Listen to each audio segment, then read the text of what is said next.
Hallo liebe Zuhörer, herzlich willkommen zu unserem Kanal Cozy German.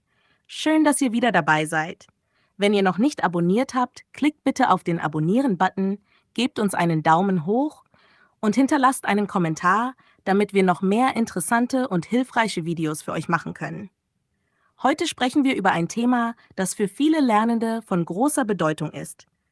Wie kann man Apps effektiv zum Deutschlernen nutzen? In der heutigen Zeit haben wir viele digitale Werkzeuge zur Verfügung, die uns beim Sprachenlernen unterstützen können. Apps sind besonders praktisch, weil sie jederzeit und überall zugänglich sind. In diesem Podcast erkläre ich euch, warum diese Apps so nützlich sind und wie ihr sie am besten für euch einsetzen könnt. Die Nutzung von Apps für das Sprachlernen bietet eine Reihe von Vorteilen. Erstens ist es sehr praktisch. Ihr könnt jederzeit und überall lernen, ob auf dem Weg zur Arbeit, während einer Pause oder zu Hause. Zweitens sind viele dieser Apps so gestaltet, dass sie sich an euer Lernniveau und eure Ziele anpassen. Das bedeutet, dass ihr immer genau das lernen könnt, was ihr braucht. Zudem bieten viele Apps eine spielerische Herangehensweise, was das Lernen interessant und motivierend macht. Doch wie findet man die richtigen Apps, die zu den eigenen Bedürfnissen passen? Und wie nutzt man sie effizient? Genau darum geht es in diesem Podcast. Zuallererst möchte ich einige der bekanntesten und beliebtesten Apps vorstellen, die euch beim Deutschlernen unterstützen können. Diese Apps sind sowohl für Anfänger als auch für fortgeschrittene Lernende geeignet. Jede App hat ihre eigenen Stärken, also lasst uns einen Blick auf die verschiedenen Optionen werfen. Duolingo ist eine der bekanntesten Sprachlern-Apps und eignet sich besonders gut für Anfänger. Die App bietet Lektionen in Form von kurzen Übungen, die aufeinander aufbauen. Man lernt Vokabeln, Grammatik und sogar einfache Sätze. Duolingo ist sehr benutzerfreundlich und bietet eine einfache Möglichkeit, täglich zu üben. Besonders vorteilhaft ist, dass es in der App eine Funktion gibt, die eure Fortschritte misst, sodass ihr immer sehen könnt, wie viel ihr schon gelernt habt. Eine weitere sehr beliebte App ist Babbel. Im Vergleich zu Duolingo ist Babbel etwas umfassender und bietet mehr auf den Sprachgebrauch abgestimmte Lektionen. Hier werdet ihr nicht nur Vokabeln und Grammatik lernen, sondern auch praktische Konversationen üben. Die App ist besonders hilfreich, wenn ihr die Sprache in realen Alltagssituationen anwenden wollt. Babbel hat zudem eine interessante Funktion, die es euch ermöglicht, bestimmte Themen auszuwählen, auf die ihr euch konzentrieren wollt. Zum Beispiel Urlaub oder Businessdeutsch. Diese gezielte Auswahl macht das Lernen effektiver und fokussierter. Memrise ist eine weitere App, die für das Erlernen von Vokabeln und Satzstrukturen sehr effektiv ist. Was Memrise besonders auszeichnet, ist die Möglichkeit, die Aussprache zu üben. Mit der App könnt ihr eure Aussprache direkt mit den Native Speakers vergleichen und so sicherstellen, dass ihr die richtigen Laute trefft. Memrise bietet auch eine Vielzahl von Kursen, die sich auf verschiedene Themen und Niveaus konzentrieren. Anki ist eine Karteikarten-App, die besonders gut für die Wiederholung von Vokabeln und Ausdrücken geeignet ist. Der Vorteil dieser App liegt in der Möglichkeit, selbst Karten zu erstellen oder vorgefertigte Kartensätze zu nutzen. Anki folgt einem sogenannten Spaced Repetition System, SAS, bei dem ihr Vokabeln immer dann wiederholt, wenn ihr sie kurz davor vergessen habt. Diese Methode fördert langfristiges Lernen und hilft dabei, Vokabeln im Gedächtnis zu behalten. Neben diesen bekannten Apps gibt es noch viele andere nützliche Anwendungen wie HelloTalk, die euch ermöglichen, mit Muttersprachlern in Kontakt zu treten und die Sprache direkt zu üben. Das Besondere an HelloTalk ist, dass ihr mit Menschen aus der ganzen Welt chatten könnt und so eure Sprachkenntnisse in der Praxis anwenden könnt. Ihr könnt auch Sprachnachrichten senden und Feedback von den Muttersprachlern erhalten, was eine tolle Möglichkeit ist, eure Aussprache zu verbessern. Wie wählt man nun die richtige App für sich aus? Die Auswahl hängt von euren Zielen und Bedürfnissen ab. Wenn ihr gerade erst mit dem Deutschlernen beginnt, ist eine App wie Duolingo oder Babbel sehr hilfreich. Wenn ihr schon ein fortgeschrittenes Niveau habt, könnt ihr eine App wie Memrise oder HelloTalk ausprobieren, um eure Fähigkeiten weiter zu verbessern und in realen Situationen zu üben. Wichtig ist auch, dass die App regelmäßig genutzt wird, um kontinuierliche Fortschritte zu erzielen. Denkt daran, dass es nicht nur darum geht, die App einmal herunterzuladen, sondern sie auch regelmäßig zu benutzen, um den größtmöglichen Nutzen zu erzielen. Wenn ihr eure Ziele kennt, könnt ihr die App auswählen, die am besten zu euren Lernbedürfnissen passt. Überlegt euch also, was ihr erreichen wollt. Möchtet ihr euer Vokabular erweitern, die Grammatik verbessern oder einfach eure Aussprache üben? Je nach Zielsetzung gibt es unterschiedliche Apps, die besser geeignet sind. Eine gute Methode ist, mehrere Apps auszuprobieren und zu sehen, welche am besten zu eurem Lernstil passt. Praxistipp: Nutzt die Apps nicht isoliert, sondern kombiniert sie mit anderen Lernmethoden. Eine App allein wird nicht ausreichen, um eine Sprache perfekt zu beherrschen. Lest deutsche Bücher, hört Podcasts, schaut Filme und sprecht so viel wie möglich mit Muttersprachlern. Die App ist ein weiteres Hilfsmittel, das euch bei der täglichen Übung unterstützt. Aber das echte Lernen findet auch im Alltag statt. Im Bereich des Deutschlernens gibt es eine Vielzahl von Apps, die euch bei der Verbesserung der Grammatik, des Wortschatzes und der Aussprache unterstützen können. In diesem Abschnitt stelle ich euch einige der beliebtesten Apps vor, die auf diese verschiedenen Bereiche spezialisiert sind und die besonders bei Lernenden sehr gut ankommen. 1. Duolingo. Duolingo ist eine der bekanntesten Apps zum Sprachlernen. Sie bietet eine unterhaltsame und benutzerfreundliche Oberfläche, die sowohl Anfänger als auch fortgeschrittene Lernende anspricht. Duolingo konzentriert sich besonders auf den Wortschatz und einfache Grammatikstrukturen. Die App ist in kleine Lektionen unterteilt, die ihr in eurem eigenen Tempo absolvieren könnt. Besonders hervorzuheben ist, dass die App euch motiviert, regelmäßig zu lernen, indem sie euch täglich Aufgaben gibt und euren Fortschritt verfolgt. Duolingo eignet sich besonders gut, um die Grundkenntnisse der deutschen Sprache zu festigen. 2. Babbel. Babbel ist eine weitere sehr beliebte App zum Deutschlernen, die sich auf die Verbesserung der Konversationsfähigkeiten und der Grammatik konzentriert. Babbel bietet nicht nur Vokabeln und Grammatikübungen, sondern auch viele praktische Dialoge, die für den Alltag von Bedeutung sind.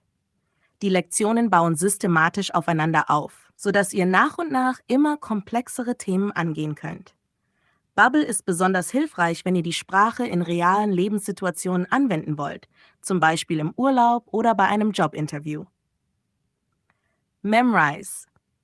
Memrise hat sich auf den Ausbau des Wortschatzes und die Verbesserung der Aussprache spezialisiert. Eine der Besonderheiten von Memrise ist die Verwendung von sogenannten Lernkarten, die euch beim Vokabellernen helfen. Besonders hilfreich ist die Möglichkeit, eure Aussprache mit der von Muttersprachlern zu vergleichen. Die App verwendet auch ein Spaced Repetition System, SRS, das dafür sorgt, dass ihr Vokabeln immer dann wiederholt, wenn ihr sie fast vergessen habt. Das hilft, das Gelernte langfristig zu behalten. 4. Anki. Anki ist eine App, die sich besonders gut für das Vokabellernen eignet. Sie basiert ebenfalls auf dem Spaced Repetition System und ist besonders effektiv, wenn es darum geht, neue Wörter oder Ausdrücke zu lernen und sie im Langzeitgedächtnis zu verankern. Die App ermöglicht es euch, eigene Karteikarten zu erstellen oder bereits bestehende Sets herunterzuladen. Dies ist besonders hilfreich, wenn ihr gezielt bestimmte Themen oder Vokabeln lernen wollt. 5. HelloTalk. HelloTalk ist eine App, die es euch ermöglicht, direkt mit Muttersprachlern zu kommunizieren. Sie bietet eine sehr praktische Möglichkeit, die Sprache in einer realen Kommunikationssituation zu üben. Ihr könnt mit anderen Lernenden oder Muttersprachlern chatten, Textnachrichten senden, Sprachnachrichten aufnehmen und sogar Sprachanrufe führen. Die App bietet außerdem eine Übersetzungsfunktion, die euch hilft, unbekannte Wörter schnell zu verstehen. Dies ist besonders nützlich, wenn ihr eure Sprech- und Hörfähigkeiten verbessern wollt. 6. Tandem. Tandem funktioniert ähnlich wie HelloTalk und ist eine großartige App, wenn es darum geht, mit Muttersprachlern zu sprechen. Sie verbindet Lernende auf der ganzen Welt, die ihre Sprache üben möchten. Ihr könnt mit einem Tandempartner texten, sprechen oder sogar Videoanrufe machen, um eure Fähigkeiten zu verbessern.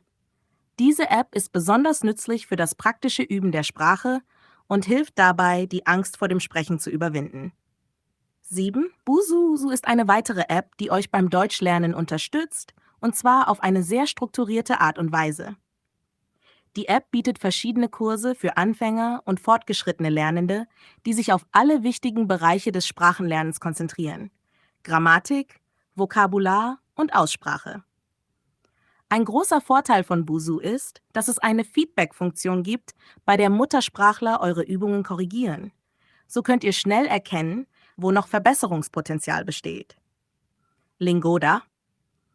Lingoda ist eine App, die sich besonders für fortgeschrittene Lernende eignet, die ihre Sprachkenntnisse in einer praktischen und realistischen Umgebung verbessern möchten.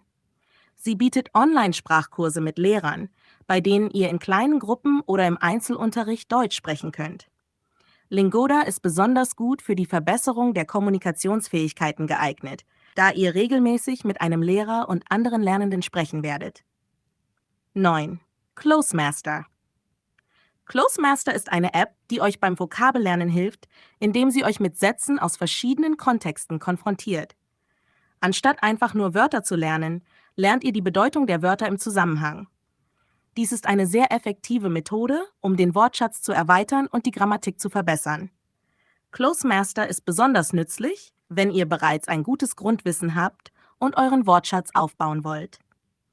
Diese Apps decken alle wichtigen Aspekte des Deutschlernens ab, von der Grammatik über den Wortschatz bis hin zur Aussprache und der Kommunikation mit Muttersprachlern. Je nachdem, was ihr genau lernen möchtet, könnt ihr die für euch passende App auswählen. Es ist auch eine gute Idee, mehrere Apps zu kombinieren, um verschiedene Lernmethoden auszuprobieren und so das Lernen abwechslungsreicher und effektiver zu gestalten. Wenn ihr euch unsicher seid, welche App für euch am besten geeignet ist, dann testet ruhig mehrere Apps aus und schaut, welche euch am meisten zusagt. Wichtig ist, dass ihr die App regelmäßig nutzt und sie in euren Lernalltag integriert. Das ist der Schlüssel, um Fortschritte zu machen. Wenn es darum geht, den richtigen Sprachlern-Apps auszuwählen, ist es wichtig, dass du dir zunächst über deine eigenen Lernziele und Bedürfnisse klar wirst. Jede App hat ihre eigenen Stärken und ist auf bestimmte Aspekte des Sprachlernens spezialisiert. Die Auswahl hängt also stark davon ab, was du persönlich erreichen möchtest und wie du am besten lernst. Meist. Bestimme deine Lernziele. Bevor du dich für eine App entscheidest, solltest du dir überlegen, was du mit deinem Deutschlernen erreichen möchtest. Möchtest du vor allem die Grammatik verbessern? Dann könnte eine App wie Babbel oder Duolingo gut für dich sein, die systematisch Grammatikregeln vermitteln. Liegt dein Fokus eher auf dem Wortschatz und der Erweiterung deines Vokabulars? Dann ist Memrise oder Anki eine gute Wahl, da diese Apps speziell für das Vokabellernen entwickelt wurden. Vielleicht möchtest du auch besonders an deiner Aussprache arbeiten. In diesem Fall könnte HelloTalk oder Tandem sehr nützlich sein, da sie dir die Möglichkeit geben, mit Muttersprachlern zu sprechen und direkt Feedback zu erhalten. Wenn du dich mehr für das Sprechen und Hören interessierst, dann ist eine App wie Lingoda, die Live-Online-Kurse mit Lehrern anbietet, eine ausgezeichnete Wahl. 2. Überlege dir, welcher Lernstil am besten zu dir passt. Ein weiterer wichtiger Punkt ist, wie du am besten lernst. Bist du jemand, der gerne eigenständig arbeitet und sich auf eigene Faust durch Lernmaterialien arbeitet? Dann ist eine App wie Duolingo oder Babbel ideal, weil du die Lektionen in deinem eigenen Tempo durcharbeiten kannst. Bist du eher der Typ, der sich mit anderen austauscht, um besser zu lernen?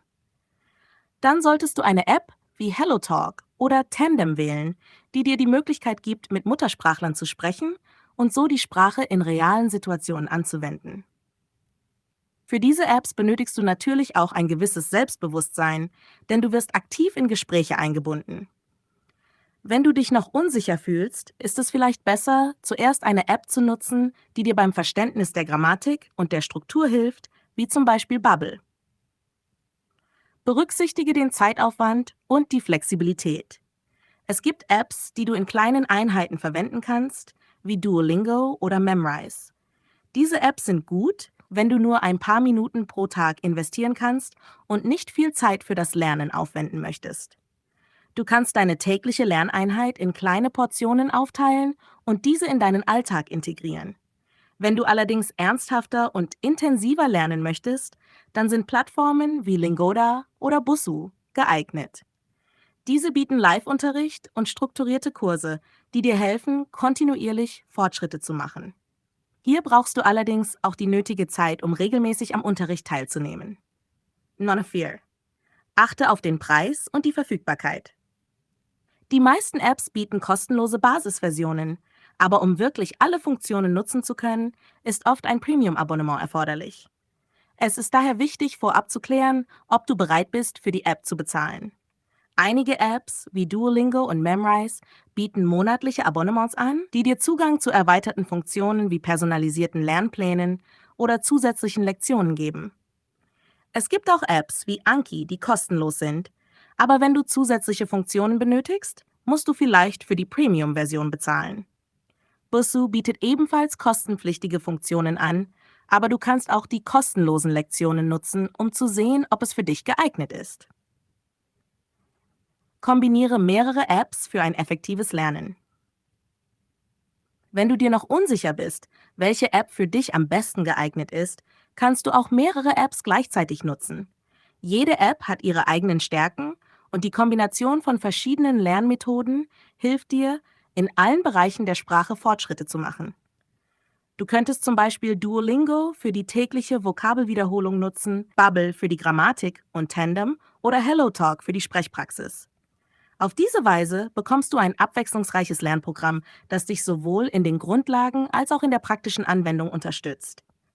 6. Experimentiere mit verschiedenen Funktionen. Ein weiterer hilfreicher Tipp ist, verschiedene Funktionen der Apps auszuprobieren, um herauszufinden, was für dich am besten funktioniert. Viele Apps bieten unterschiedliche Arten von Übungen, wie zum Beispiel Leseübungen, Hörverständnisaufgaben oder Sprechübungen. Wenn du die App zunächst testest, kannst du herausfinden, welche Übungsmethoden du am meisten zu deinem Vorteil nutzen kannst. Es kann auch sinnvoll sein, die Fortschrittsanzeige zu überprüfen und die Fortschritte regelmäßig zu überwachen, um zu sehen, wie weit du gekommen bist. Wenn du dich zum Beispiel in einem Bereich besonders stark fühlst, könntest du den Fokus auf einen anderen Aspekt legen, der noch mehr Aufmerksamkeit benötigt. Die Auswahl der richtigen App hängt also davon ab, welche Ziele du verfolgst, wie viel Zeit du investieren möchtest und wie du am besten lernst. Der Schlüssel liegt darin, deine eigenen Bedürfnisse zu analysieren und dann die App auszuwählen, die dir am meisten dabei hilft, diese Bedürfnisse zu erfüllen. Jede Lern-App hat ihre eigenen Vor- und Nachteile, aber es gibt definitiv eine, die am besten zu dir passt. Um das Beste aus den Sprachlern-Apps herauszuholen, ist es wichtig, sie regelmäßig und effektiv zu nutzen. Es geht nicht nur darum, die Apps herunterzuladen und sie gelegentlich zu öffnen. Es geht darum, eine Lernroutine zu entwickeln und die Apps aktiv in deinen Alltag zu integrieren. Hier sind einige Tipps, wie du regelmäßig mit den Apps trainieren kannst, um dein Lernen zu maximieren. Ads. Setze dir tägliche Lernziele. Eine der besten Möglichkeiten, um sicherzustellen, dass du regelmäßig mit einer App übst, ist, tägliche Lernziele festzulegen. Es kann so einfach sein wie, ich werde jeden Tag 15 Minuten mit Duolingo üben oder ich werde 20 neue Vokabeln in Memrise lernen. Setze dir ein realistisches Ziel, das du jeden Tag erreichen kannst. Die regelmäßige Praxis ist entscheidend, um Fortschritte zu machen, und tägliches Üben sorgt dafür, dass du konstant bleibst und deine Motivation aufrechterhältst. Viele Apps bieten eine Streak-Funktion, die dir zeigt, wie viele Tage hintereinander du geübt hast. Diese Funktion kann dir helfen, motiviert zu bleiben und eine Gewohnheit zu entwickeln. Wenn du dein tägliches Ziel erreichst, wirst du das Gefühl haben, Fortschritte zu machen, was deine Motivation weiter steigert. Mod 2. Übe in kleinen Einheiten. Es ist besser, täglich kleine Lerneinheiten zu absolvieren, als lange Lernstunden nur einmal pro Woche zu machen. Wenn du zum Beispiel jeden Tag 10 bis 15 Minuten in einer App verbringst, wirst du langfristig bessere Ergebnisse erzielen als bei einer langen Sitzung einmal in der Woche. Der Vorteil kleiner Einheiten ist, dass du sie einfach in deinen Alltag integrieren kannst. Du kannst während der Fahrt zur Arbeit, in der Mittagspause oder vor dem Schlafengehen üben. Apps wie Duolingo oder Babbel sind so konzipiert, dass du in nur wenigen Minuten tägliche Lektionen abschließen kannst, was dir hilft, konstant zu lernen, ohne dass es sich zu zeitaufwendig anfühlt. Verwende die Erinnerungsfunktionen der App. Die meisten Sprachlern-Apps bieten Erinnerungsfunktionen, die dich benachrichtigen, wenn es Zeit ist, mit dem Üben zu beginnen. Diese Erinnerungen sind ein großartiges Hilfsmittel, um sicherzustellen, dass du keine Übungseinheit vergisst. Du kannst sie anpassen, damit sie zu deinem Zeitplan passen. Wenn du die Erinnerungen regelmäßig nutzt, wird das Üben schnell zu einer Gewohnheit, die du nicht mehr missen möchtest. 4. Nutze die Feedback-Funktionen der Apps.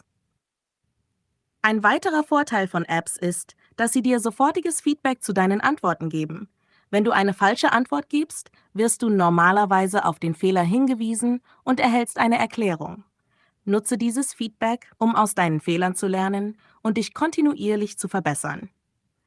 Es ist auch hilfreich, die Wiederholungsfunktion zu nutzen, um Fehler zu korrigieren und sicherzustellen, dass du die richtige Antwort beim nächsten Mal wählst. Einige Apps bieten auch erweiterte Funktionen wie personalisierte Lernpläne oder Empfehlungen basierend auf deinen bisherigen Fortschritten. Wenn du diese Funktionen nutzt, kannst du gezielt an deinen Schwächen arbeiten und deine Lernstrategie optimieren. 9.5. Kombiniere die Apps mit anderen Lernmethoden. Die besten Ergebnisse erzielst du, wenn du die App mit anderen Lernmethoden kombinierst. Du kannst zum Beispiel die Grammatikübungen in einer App wie Babbel machen, aber gleichzeitig versuchen, mit einem Tandem-Partner in einer App wie HelloTalk zu sprechen. Eine App alleine wird dir nicht alle Fähigkeiten beibringen, die du brauchst, um die Sprache zu beherrschen. Du solltest sie als Teil eines größeren Lernplans betrachten, der auch Hörverständnis, Sprechen, Schreiben und Leseverständnis umfasst. Wenn du zum Beispiel mit einer App wie Memrise Vokabeln lernst, könntest du parallel dazu ein Buch auf Deutsch lesen oder deutsche Filme schauen. So verstärkst du dein Lernen und kannst das, was du in der App gelernt hast, sofort anwenden. Auf diese Weise wirst du die Sprache schneller und effektiver lernen. Wien 6. Wiederhole regelmäßig. Wiederholung ist der Schlüssel zu dauerhaftem Lernen. Wenn du eine neue Lektion in einer App abgeschlossen hast, solltest du die gelernten Inhalte regelmäßig wiederholen. Die meisten Apps bieten eine Funktion zum Wiederholen alter Lektionen oder Wörter an.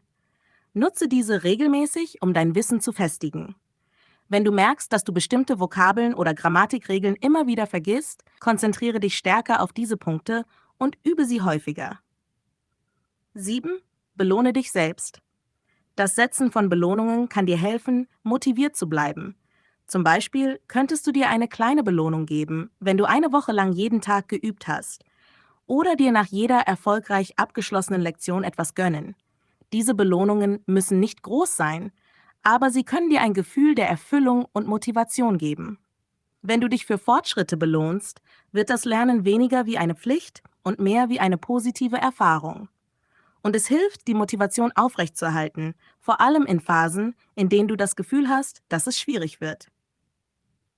8. Interagiere mit anderen Lernenden. Ein weiterer Vorteil von vielen Apps ist die Möglichkeit, mit anderen Lernenden zu interagieren. Du kannst an Diskussionen teilnehmen, in Foren Fragen stellen oder dich mit anderen in Gruppen austauschen. Diese Interaktionen bieten nicht nur die Möglichkeit, die Sprache aktiv zu nutzen, sondern sie geben dir auch das Gefühl, Teil einer Gemeinschaft zu sein. Das kann deine Motivation steigern und dir helfen, weiterhin an deinem Lernziel zu arbeiten. Das regelmäßige Üben und die richtige Einstellung zu den Apps sind entscheidend, wenn du kontinuierlich Fortschritte machen möchtest. Es geht nicht nur darum, die Apps zu verwenden, sondern sie auch effektiv zu nutzen und sie als ein Werkzeug unter vielen anderen zu sehen, das dir beim Erlernen der Sprache hilft. Zum Schluss möchten wir zusammenfassen, warum es so wichtig ist, Sprachlern-Apps mit anderen Lernmethoden zu kombinieren. Apps sind ein fantastisches Werkzeug, um deine Sprachkenntnisse zu verbessern, aber sie sind nur ein Teil eines erfolgreichen Lernprozesses. Allein durch den Einsatz von Apps wirst du nicht die ganze Sprachkompetenz entwickeln, die du brauchst, um eine Sprache fließend zu sprechen. Es gibt viele andere Methoden und Strategien, die du parallel zum App-Training verwenden solltest, um dein Lernen zu maximieren. Zunächst einmal bieten Sprachlern-Apps eine hervorragende Möglichkeit, die Grundlagen zu erlernen, Vokabeln zu wiederholen und Grammatik zu üben. Sie sind besonders effektiv, um die erste Phase des Lernens zu durchlaufen, insbesondere wenn es darum geht, den Wortschatz zu erweitern und sich mit der Grammatik vertraut zu machen. Aber das ist nur der Anfang. Sobald du die Grundlagen beherrschst, musst du das Gelernte in echten Kommunikationssituationen anwenden. Und hier kommen andere Methoden ins Spiel. Ein wichtiger Aspekt des Sprachenlernens ist das Sprechen. Die besten Apps können dir nicht beibringen, wie du spontan und flüssig auf eine Konversation reagierst. Um dies zu erreichen, ist es unerlässlich, mit Muttersprachlern zu sprechen. Sprachlern-Apps bieten zwar oft Übungsdialoge und vorgefertigte Gespräche, aber es ist viel effektiver, sich in einer realen Konversation auszuprobieren. Hier kommen Sprachtandem-Apps wie Tandem oder HelloTalk ins Spiel, die dir helfen, einen Tandempartner zu finden, mit dem du sprechen kannst. Diese Gespräche können dir helfen, dein Selbstvertrauen zu stärken und deine Aussprache zu verbessern, weil du in echten Gesprächen übst. Zusätzlich zum Sprechen solltest du auch das Hörverstehen regelmäßig trainieren. Apps bieten zwar Hörübungen an, aber um wirklich ein gutes Verständnis für die Sprache zu entwickeln, solltest du auch authentische Materialien hören. Das kann alles sein, von Podcasts über Filme bis hin zu Musik. Durch das Hören von echten, ungefilterten Gesprächen wirst du ein Gefühl dafür entwickeln, wie die Sprache tatsächlich gesprochen wird. Und du wirst mit verschiedenen Akzenten und Sprechgeschwindigkeiten konfrontiert, was dich auf echte, alltägliche Konversationen vorbereitet. Ein weiterer wichtiger Aspekt des Lernens ist das Lesen. Apps können dir helfen, grundlegende Wörter und Sätze zu lernen, aber für ein tieferes Verständnis der Sprache ist es wichtig, längere Texte zu lesen. Bücher, Zeitungen und Webseiten sind ausgezeichnete Quellen, um dein Leseverständnis zu verbessern und gleichzeitig deinen Wortschatz zu erweitern. Du kannst mit einfacheren Texten anfangen und dich dann zu komplexeren Materialien hocharbeiten, je nach deinem Lernfortschritt. Das Schreiben ist ebenfalls ein Bereich, der nicht in den meisten Sprachlern-Apps gut abgedeckt ist. Apps bieten zwar Schreibübungen, aber um deine schriftlichen Fähigkeiten zu verbessern, solltest du regelmäßig Essays, Tagebucheinträge oder sogar E-Mails auf der Zielsprache verfassen. Dies hilft dir, dein grammatikalisches Wissen zu vertiefen und den Wortschatz in einem realen Kontext zu verwenden. Ein effektiver Lernansatz besteht darin, das Gelernte aus den Apps mit den anderen Methoden zu kombinieren. Wenn du zum Beispiel einen neuen Wortschatz in einer App lernst, versuche diese Wörter sofort in einem Gespräch oder beim Schreiben zu verwenden. Du kannst auch Videos oder Artikel zu Themen lesen, die dich interessieren und versuchen, neue Vokabeln und Strukturen zu erkennen und zu verstehen. Die Anwendung des Gelernten in verschiedenen Kontexten ist ein entscheidender Faktor für den Lernerfolg. Die Wiederholung und Anwendung der Sprache in verschiedenen Bereichen, Sprechen, Hören, Lesen, Schreiben, stärkt nicht nur dein Verständnis, sondern hilft auch, die Sprachkenntnisse langfristig zu festigen. Wenn du verschiedene Lernmethoden kombinierst, wirst du feststellen, dass du die Sprache auf natürlicher Weise beherrschst und nicht nur in einer App. Außerdem gibt es viele zusätzliche Ressourcen, die dein Lernen ergänzen können. Online-Foren, Sprachmeetups und Sprachschulen bieten zusätzliche Möglichkeiten, deine Sprachkenntnisse zu vertiefen. Diese Ressourcen bieten dir die Chance, dich mit anderen Lernenden und Muttersprachlern auszutauschen und deine Fähigkeiten in einer unterstützenden und interaktiven Umgebung zu verbessern. Zusammenfassend lässt sich sagen, dass Sprachlern-Apps ein großartiges Werkzeug sind, um dein Lernen zu unterstützen, aber sie sind nicht die einzige Methode, die du nutzen solltest. Wenn du deine Sprachkenntnisse auf die nächste Stufe heben möchtest, ist es wichtig, das App-Training mit anderen Lerntechniken zu kombinieren. Spreche regelmäßig mit Muttersprachlern, höre authentische Inhalte, lese Texte in der Zielsprache und übe das Schreiben. Nur so wirst du in der Lage sein, eine Sprache wirklich zu beherrschen und in verschiedenen Situationen effektiv zu kommunizieren. Am Ende geht es darum, eine Lernroutine zu entwickeln, die für dich funktioniert und die es dir ermöglicht, die Sprache regelmäßig anzuwenden. Indem du die richtigen Tools kombinierst und kontinuierlich Fortschritte machst, wirst du deine Sprachfähigkeiten auf eine Weise entwickeln, die dich langfristig motiviert und dir hilft, das gewünschte Niveau zu erreichen.